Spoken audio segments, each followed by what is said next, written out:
За одоо би энэ зүрхийн хэлбэртэй утасныхаа өөр өнгийн утсын оруулгыг яаж хийхийг заана. Үүний тулд эхлээд утас маань надаа ийм яг нөгөө саарл утастай адилхан ийм өөр өнгийн утас олдоогүй. Тэгэхээр энэ утас маань хэтэрхий нарийдах гэдэг байгаа юм саарл дээр.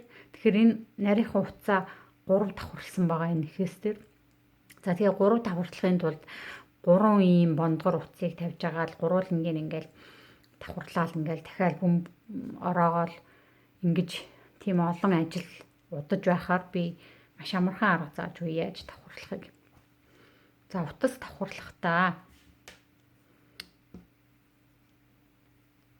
за энэ урт нь бол би зүгээр энэ видеон дээр харуулахын тулд ийм богинохноор авчиж байгаа шүү. Та уртаа бол нилээн ингэж урт ингэж аваад одоо ингэ харах юм бол за би богиноор л үзүүлчихдэхгүй бол урт харуулахаар дэлгэцэнд багтахгүй. За утсаа 1 2 3 гэд ингэ давхарлаж байна. За ингээ 3 давхарлсны энэ нэг тал нь юм битүү байгаа. За тэнгууд битүү дотроо энэ нэг дан утсаа гаргаж ирээд ингээд татчихна.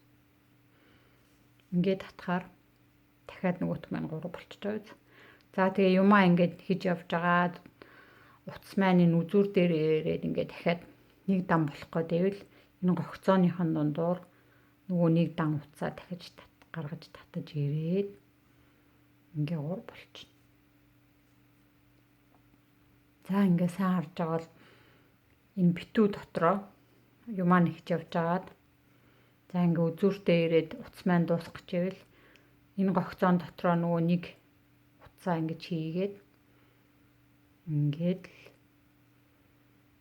3 давхарлаа.